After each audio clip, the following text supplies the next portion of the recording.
Only here, TCU. Welcome to Only Here. Only here, as in only here at TCU can you experience top-tier academics, game-changing research, big-time athletics, all on a campus with a small-town feel, but in a top-5 media market. I'm Chancellor Pullin. Join me for exclusive conversations with Horned Frog and community leaders. Hey everybody, welcome to another edition of Only Here at TCU. Today I'm excited to introduce the Horned Frog family and many others to one of our newest leaders on campus, our Vice Provost for Research, Dr. Reuben Burch. Congratulations on joining TCU. Thanks for having me. Yeah, absolutely. We're so excited about your arrival. You've only been on campus a few months and you've already made a big splash. You've invested in people and relationships. You've learned what it means to be a Horned Frog, right? I have, Which is a very distinct culture, and you're turning heads. And one of the reasons that we're so excited and proud to have you is that your skill set and your experience squarely aligns with one of the key pillars of TCU's Lead On Values and Action strategic plan. And so as we have charted the course of the next decade of Texas Christian University, we have a pretty good sense for where we're going and how we're going to get there. And one of the ways is to really lift the academic profile of the institution, strengthen what we're doing in the classroom and the laboratories and our performance halls and the community. And a lot of that comes through thought leadership, research, scholarship, and creative activity. And that's squarely in your wheelhouse. And so I want to dive deeper into that here in a minute. But first, since you're relatively new to the Horned Frog community, tell us just a little bit about yourself. Who is Dr. Reuben Burch? Okay. Well, I think the first word I think of when asked to describe myself is engineer. Okay. I've had a lot of roles and done a lot of things, but I think even by default, when somebody asks what I do, I tell them I'm an engineer, and I'm probably not good at that anymore because I haven't done it for real in a while. But that's kind of how I always envisioned myself. My dad was an engineer, and he was great at solving impossible problems, and I kind of grew up learning how he did it, and he did it the right way with people because he cared. And so I try to just remember that and how he is. I'm competitive. Many people would say annoyingly so, but it's really helped me, get to the finish line, get things done. I like to be able to look back and see how we did things. As a former athlete, both of an individual sport or a team sport, the team win was always way more fun. So I like being able to teach others how to solve those impossible problems. I think there's a book called From Strength to Strength, and in that it teaches about we have two productivity curves in life.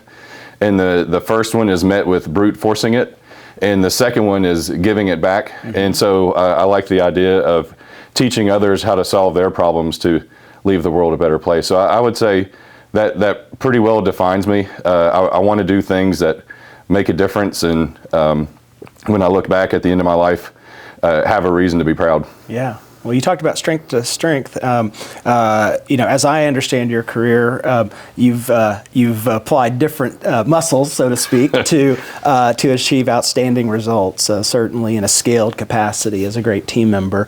Maybe take us back to your undergraduate days at Mississippi State. You were an outstanding student, but also a student athlete on the football team. Talk to us about that stage, and then how that translated to your very successful private sector career.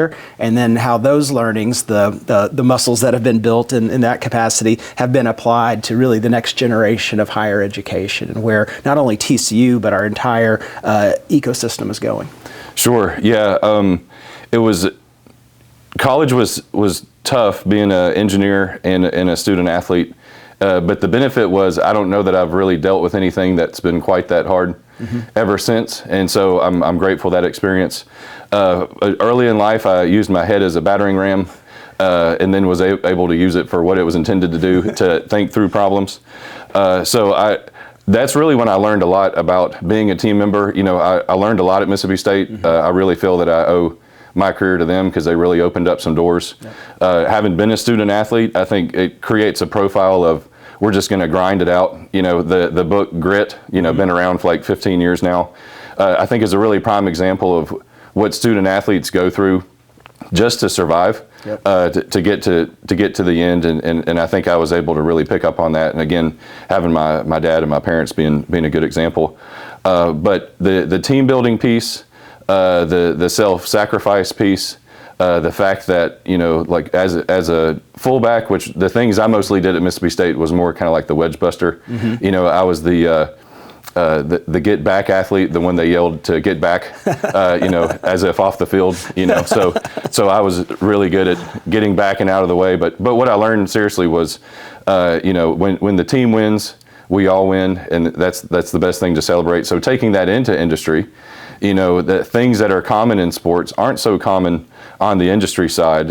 When you work to help others get credit and you give without the expectation of getting in return, then you find you get a lot. Because people trust that you're there for the right reason. So I've had some really good mentors in industry. One of my first mentors taught me, in life you only have two things, time and talent.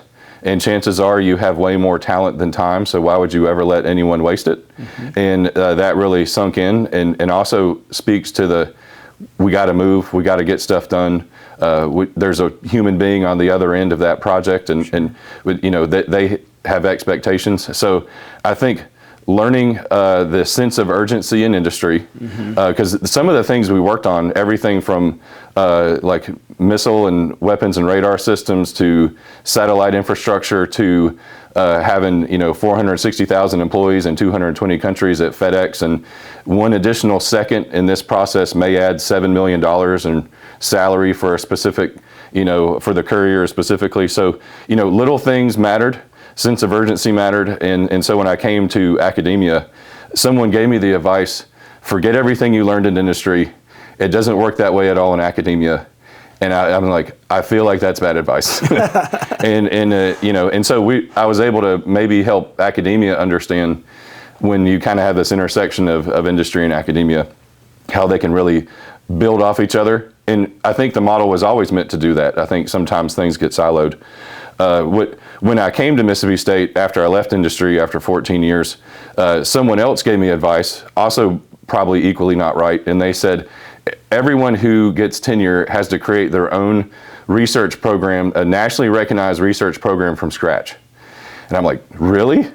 Like, I don't know that I see everyone doing that all the time, but okay, challenge accepted. And so I was able to, you're kind of like an independent consultant when you're a faculty member. So, two things that kind of define me, right? Being an engineer, like I mentioned, and the kind of that athletic piece. And so we started athlete engineering, which was a great merger of the two. The joke is that I started it so that I could go to all the sporting events and call it work. And that is true. Oftentimes I say the reason I started it was, how do we merge engineering into sports? Because there are engineering students who want a career in sport but don't want to be a coach. So how do we create that career pathway? The real reason though, which I usually don't share, is when I played, I had about 12 concussions, and my body sounds like a bag of popcorn when I get out of the bed every morning. So there's things we didn't know that we know now. And so I've been blessed to be on a team to help figure out other ways to not have other people feel how I sometimes feel in the morning. Yeah.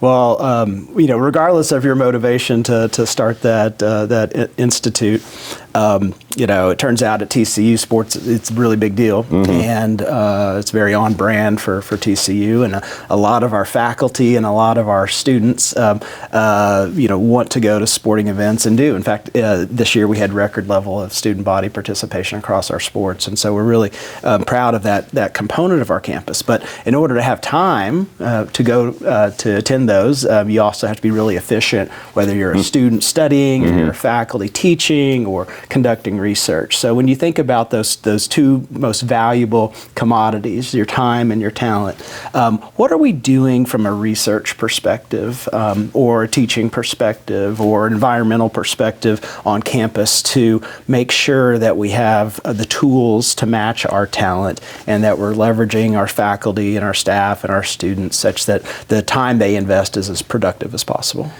Yeah, and this is a wonderful industrial engineer problem. I mean, this is kind of like the dream opportunity to come in and architect how we can do more with what we have and grow the bandwidth at a rate that just is slightly more than the increased interest. And so it's everything from when you make a hire, they need to be a rock star We, just like TCU had already started hiring those unicorn faculty that can do a lot of things that we've had a chance to share with the donor community.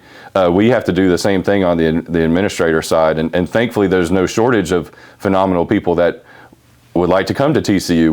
We've had a lot of great applicants, so we really get to pick because they believe in the values and the family feel.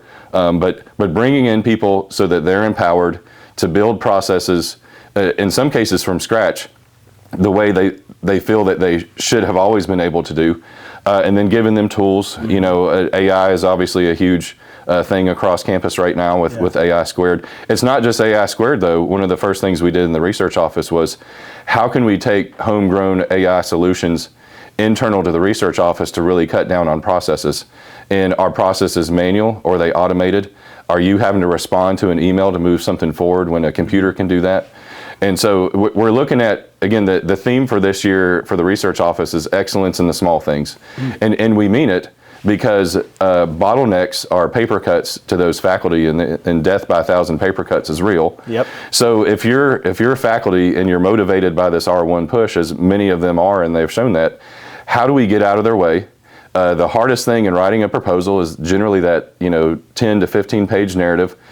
You think writing a dissertation is hard until you write your first NSF or NIH proposal, and you realize that was a cakewalk compared to competing nationally for some of these funds. So how can we take the burden off their plate? How can we make them aware of a proposal call before they even feel they have to go look for it? How can we use AI and some of these internal tools to reduce our time? So for the first time in the history of TCU, we're going to be up to about 200 proposals, which is a lot. We've increased our staff, but the number of proposals has far outpaced the staff. So at the same time, through tools, we're able to take like a 6-hour proposal narrative review and cut it down to 2 hours. So the human still has to be in the loop, but the AI, the computer can do some of the work. So that bandwidth, it has to be just slightly bigger and continue to grow. If we hire too many people at once, you're going to come to me and be like, I feel like we got people sitting around twiddling their thumbs, and that's not good. But it also means people are going to grow their skill as the bandwidth needs to increase. So it's natural, it's organic. We're going to solve problems along the way, and then we hire the person when we're able to go to you and the provost and say, we've already saved you a couple of FTEs in cost through automation. It's really time. We really need to hire the next person, and you're going to trust that we're being a good steward of the fund. So there's a lot more to that, but that's kind of where my mind's at right now. Yeah, well, I love the approach and the mentality, and it's very much about that investment in others that you talked about, and achieving scaled impact as a result.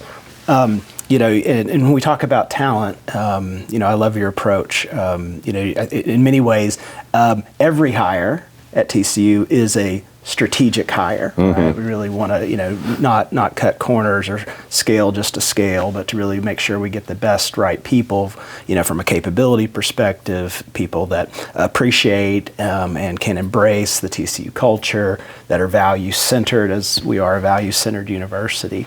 And we talk a lot about, this. It's yet another record year in student interest. We're going to have over 26,000 applications for about 2,800 or so first-year student spots. So there's a selectivity there. But if you think about it on the faculty and staff side, I think last year we only had about 200 openings across the university. But what we never talk about is that we had over 27,000 job applications for just those 200 spots. And so we have Purple Disneyland is good. It is good. There's no place like it. In fact, only here at TCU, right? Can you really have it all? And we're really proud of that. You mentioned a couple things that if we could kind of double click on. The first is AI squared, and I want to know more about that initiative and your vision for it. it. And then the second one was the mysterious term R1, what that means from not only a research productivity perspective, but maybe how that strengthens the core teaching model and the student experience and outcomes, and prepares them to build outstanding careers, in the context of life. So let's start with AI squared, and then let's go to R1. Okay. So AI squared. So on day 2 of my job here, I was in a meeting with the provost, and that's when I got to meet our CTO, Brian Lucas, and I learned that we're getting an AI supercomputer. So, hooray! Congratulations! So I know I get the chance to talk about it a lot, but actually thank you, because you said that was one of your primary initiatives that you were going to do, one of your first major research investments. So, I mean, y'all handed me like a gift, right? I mean, y'all are making me look good on like day 2. So thank you very much for that. The beauty of this is that this gets to be our first like core resource. So university-wide, not just faculty, but also all students. We have a chance to educate everyone on AI across the board. Back in previous life, I had a chance to work with a VP from Google, and his answer when asked, is AI going to take everyone's job? The answer was no, but someone who knows AI is absolutely going to take your job. And so by having this resource, the faculty are going to very quickly learn where AI can be used to supplement their research, not detract from it, but to be able to do more in their field. But then, of course, the students. So the fact that it wasn't just meant we're going to use this to expand for research to R1, we're going to use this in the classroom so that our students are the ones positioned well to know AI and how to do the job. So right now, we're in the middle of, we're running an AI task force. Okay. It includes representation from all of campus so that we can get our hands around what type of usage can we expect come fall. So the AI squared, all the hardware is in place. They're almost done crafting the software interface using a lot of our faculty and their feedback. And then, of course, we're hybrid, so we're on-premise and off-premise. So both the Dell piece and the AWS piece are in place. But policy and access and fair play are critical when you're dealing with a high compute resource. So this AI task force is helping us identify how do we dole out the resources fairly. When someone brings in funding that uses AI, that they do move to the top, but it shouldn't be at the expense that someone's been kicked out, hence why I love this hybrid approach. We're not going to run out. We'll run out of physical space, but we'll not run out of AI cloud compute space.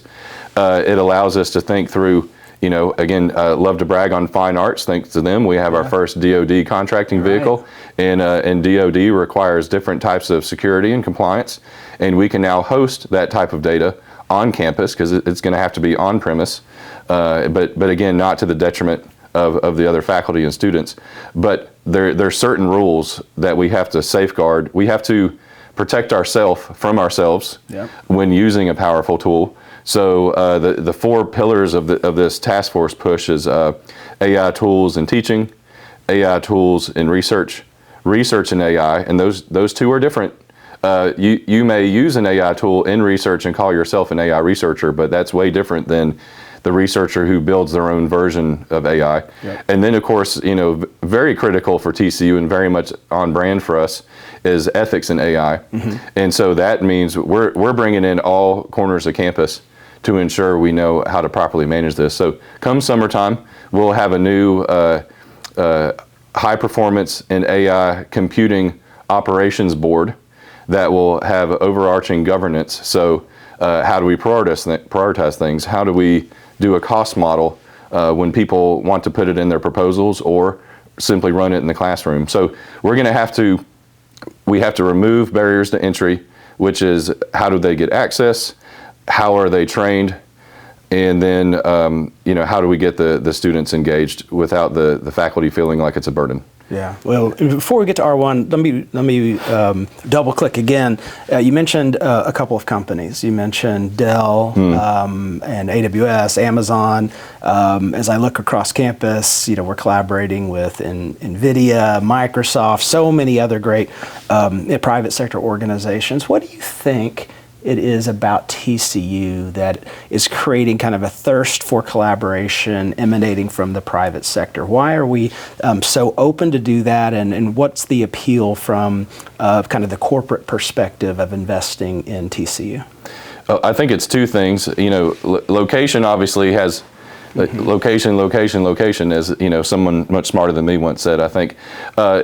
And I like to, what a mentor once said, in order to be nationally recognized, you have to be locally relevant. And so a lot of these brands are near us and around us, and TCU is very much the University of Fort Worth, which, Fort Worth was the 12th largest city in the country when I applied for the job, and it was 10th by the time I got here, right? And that wasn't a huge difference in between from a time perspective, so that kind of tells you something. So they're hungry to be associated with a prestigious brand that cranks out extremely talented students, and who wouldn't want to be?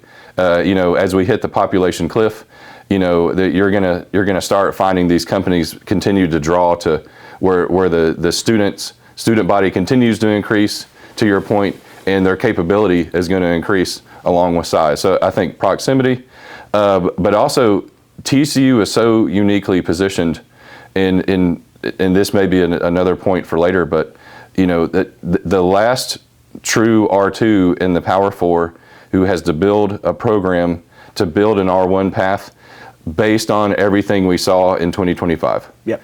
The world is a completely different place. We get to shape how we do everything around this new world, while also protecting ourselves as the pendulum continues to swing on decision making. How do we protect ourselves so that no matter which way it's swinging, we're always relevant? Right. And I think these companies see that because a lot of other universities are kind of bottlenecked based on their 150-year history of being locked in to a certain way. And the only thing we're locked into are our values and ensuring that students are first. So, that's two pretty great things to be always committed to. Yeah, and it's through those values of community and engagement and integrity and excellence that we're able to make the easy decisions and the hard decisions, but we always make them consistently, and we're very authentic in our approach, and at least in my opinion, I think that resonates with those that want to be the co-investors in our progress. Okay, so drum roll. R1, R2, talk to us about what those mean and why they're important to TCU's future. Yeah, so Carnegie Research Designation 1 is where we're headed, and we're already off to a fast start. So there's technically what it is, so we can cover that real quick, right? And I like to, the new, I know our sign is this, but we're going to grow it to this, right? Because it's the two numbers that matter the most, right? It's we have to have, on average, over a 3-year rolling average, $50 million in R&D expenditures, and then the other number is 70 research doctorate graduates per year over a rolling 3-year average, and of course, research doctorates are your PhDs. Education doctorates. People ask, well, what about the med school? That's more of a like a teaching doctorate. That's not a research one. And we were already over 70 this year. I think we hit 72, right? That's right. And we're on track to have good numbers the next 2 years. From a research expenditure, the concern, I know, just listening to the faculty during my interview and since I've been here, the concern of they're going to be expected to do nothing but crank out grant proposals, and that's we want them to be encouraged to go after research, and I'll touch on why in a second. But that's not what it's about. It's how much we spend on research across campus. So if you're a faculty and 50% of your time is designated to research, well, guess what? 50% of your salary counts toward research. If we have some of our buildings on campus do nothing but host research, well, all the costs to support that building should count toward R&D expenditure. So it's not just what you win. You want to win, but it's really an accounting problem or opportunity to capture that. We want to be R1 because that means we're competing. Moving up in the R1 rankings is one of the best demonstrations that you may have already been an excellent researcher, But that may not mean anything until everyone else knows you're an excellent researcher. And the only way the people across the country will know that is if you compete. Yep. And we talk research, like say, for example, someone goes and wins a $5 million NSF grant. That helps the R1 mission. Someone in liberal arts goes and wins a Guggenheim Fellowship. That counts toward much bigger things. So we're trying to get people to understand $2,000 or $50 million. Those are all wins, and we want all of them. But the growth to R1 means that we remain strong in teaching, but now more research informs the classroom, therefore teaching gets even better. And another VP of research at another Big 12 institution said he sold his university on R1 because it made the value of the degree worth that much more. So here at TCU, our degree is well recognized. We're a highly ranked institution, but imagine that it could be worth that much more out in the eyes of the public from a research perspective. Yeah, I mean, I know a lot of, to many casual observers anyway, R1 or research, it's often viewed through the eyes of a faculty member, and rightly so. But I love what you're saying. What might be unlocked if we looked at research through the eyes of a student. And one of my favorite things about you is that you roll up your sleeves and you get face to face, arm in arm with our students. So can you give us a couple examples of things that you've been impressed by that our students are doing arm in arm with our faculty? Well, I have to tell you, the students here, I'm pretty sure you can take a sophomore here and they'll run circles around most graduate students. Not mine, of course, if they ever see this, because they were incredible and always are, and I love all of you. But their ability to just get out there and get after it. I mean, TCU's been winning a lot of national awards lately with undergraduate students, and they're competing not only against PhDs, they're competing against other companies. Mm-hmm. And these are students that may not have known anything about what they were working on, and they're just going out there and they're crushing it. Yeah. And so the student body here is just, sometimes I have to pinch myself and be like, what? I didn't know this was possible. Yep. I've never seen anything like it. So the research going back in the classroom, and I would say all of our faculty do this, which is why R1 is so important, so that they can be recognized. Yep. The kind of a joke saying that the one award we don't want is best kept secret. and right now, some of our faculty are best kept secret, and they're known by their students for sure, based on what they include in the classroom, but we want them to be known everywhere. So that all the hands-on work that happens in the classroom, in the lab, there's a reason why they can go and get internships, co-ops. They're probably talking to companies before they're into the sophomore year, probably already locking in their junior year, and it's because of all the hands-on work. No one should just put on their resume all the classes they took. Mm-hmm. That doesn't really inform their future employer about what they're capable of. But when you want to have what you did in your class, like hands-on experience, because now you can have those applied stories when you go and interview, and that's what our students have. And so that's why I think R1 is the perfect thing right now for the students who are already excelling in the classroom. Excellent. Well, I agree, and they still let me teach a little bit around here, and so it's been fun for me to see that firsthand as well. And you talked about AI earlier. I had a chance to I had to coach myself up a little bit and learn about it, just as our students are and many of our faculty. And it was really exciting to bring that into the classroom and see the applied use of that, and see them use it to create companies within 90 minutes, or use ideas to help solve operational efficiency opportunities, and on and on and on. And it's just wonderful to see not only capability, but our students' commitment to making TCU an even better version of TCU as we look ahead. And likewise, you talked a lot about winning, and we love to win here at TCU, whether that's in the classroom or the lab or on the pitch or on the court or the field. Talk to us about some of the early wins and momentum as it pertains to research and creative activity. Yeah, absolutely. The first biggest win is the fact we're up over 50% in all of our external competitive grant awards this year over all of last year, and we still have like 4 or 5 months to go. Yeah. So we're tracking to maybe get really close to doubling up what we've done, and so that speaks volumes, because really what it means is the faculty had started to buy in and were already buying in before I got here. Yeah. So I get to share that number, but that number is wholly due to the faculty and the research office who was already here cranking out the work, getting things done. So we owe them the thanks, because not only did this team who was in transition continue to hold the fort down, but the faculty started seeing the value right away. Another thing we did is we almost doubled the amount of internal seed grant awards, about 600,000 if we were to round up. And the reason that number is great is because donors got involved and made that number higher. So that's fantastic. So we're already, winning on the philanthropic front for them seeing the value of the R1 push. But we doubled the number of applicants, internal faculty, applying for the seed grant. So we're over 100% on the number of faculty that bought in and wanted to apply for a seed award.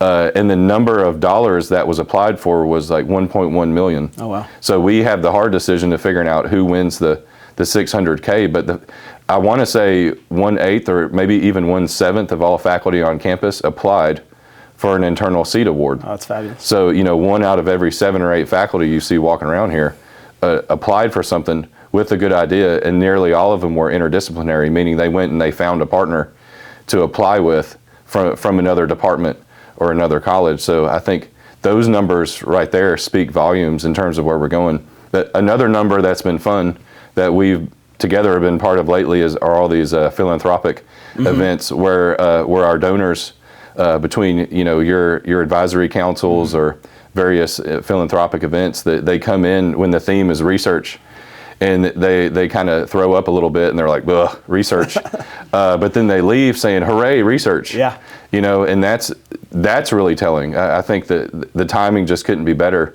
for their excitement, because they're learning how this fits. So there's been a lot of really good wins, but these are some pretty compelling ones that show we're not only on the right path, we're ahead significantly of where we thought we were going to be in 6 months' time. Yeah. Well, we're just so proud of those wins, and I know you're modest to say that there was momentum before you arrived, and and I feel that, but certainly you've been a catalyst. You've done more than just kind of merge into traffic.